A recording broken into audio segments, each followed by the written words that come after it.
Crisis VGR news కు స్వాగతం.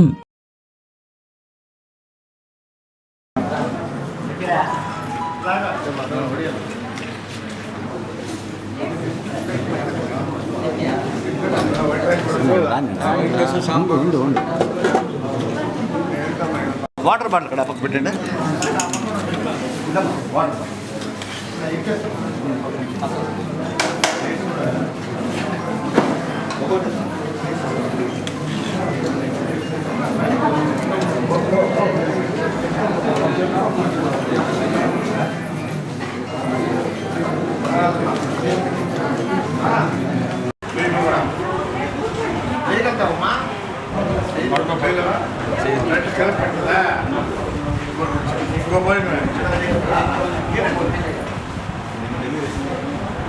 పెట్టుకో పెట్టి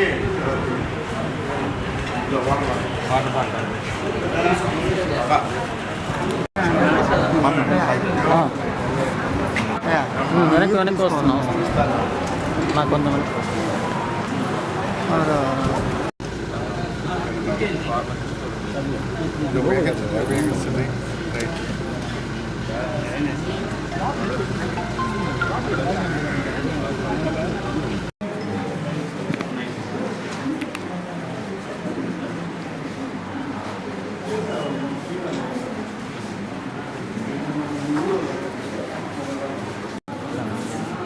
గత ప్రభుత్వంలో ప్రభుత్వ హాస్పిటల్ని కూడా నిర్వీర్యం చేశారు. అయితే ఈరోజు ముఖ్యమంత్రి చంద్రబాబు నాయుడు వచ్చిన తర్వాత ప్రతి ప్రభుత్వ హాస్పిటల్కి కూడా అన్ని రకాలుగా మెడిసిన్స్ క్వాలిటీగా బయట దొరకనటువంటివి కూడా ప్రభుత్వ హాస్పిటల్లో దొరికే విధంగా డాక్టర్లు కూడా మంచి క్వాలిఫైడ్ డాక్టర్స్ని వేసి ఈరోజు పేదలకి సేవ చేసే విధంగా ఈరోజు ఏర్పాటు చేశారు. అదేవిధంగా ఈరోజు నుంచి 3 పూట్ల ప్రభుత్వ హాస్పిటల్లో ఎంతమంది అయితే పేషెంట్లు ఉంటారో అంతమందికి ఇన్పేషెంట్లకి ఉదయం మధ్యాహ్నం రాత్రి 3 పూట్ల కూడా భోజనం ఏర్పాటు చేశారు.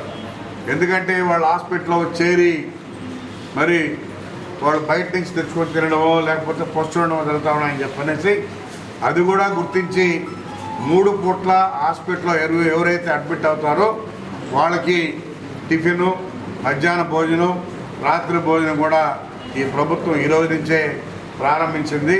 ఎందుకంటే ఇది పేదల ప్రభుత్వం, పేదలను గుర్తించేటువంటి ప్రభుత్వం. అన్ని రకాలుగా ఈరోజు ప్రభుత్వ హాస్పిటల్లో కూడా మంచి డాక్టర్లు పెట్టి మంచి మెడిసిన్స్ కూడా బయట దొరకనటువంటివి కూడా ఈ ప్రభుత్వ హాస్పిటల్లో ఉన్నాయి. కాబట్టి అందరూ కూడా గమనించాలి. ఎందుకంటే గతంలో ప్రభుత్వ హాస్పిటల్ అంటే చిన్న చూపు చూసేవాడు, అలాగా చూడని అవసరం లేదు. మంచి డాక్టర్లు ఉంటారు, మెడిసిన్స్ కూడా ఇక్కడే ఇస్తారు. కాబట్టి అందరూ కూడా వినియోగించుకోవాలని చెప్పేసి కూడా తెలియజేస్తాను. పేషెంట్లకి ప్రతిరోజు గుడ్డు ఉంటుంది, అరటిబండు ఉంటుంది, చిక్కీలు ఉంటాయి. మెనూ ప్రకారం వాళ్ళకు కూడా ఇస్తారని చెప్పని కూడా తెలియజేస్తాను.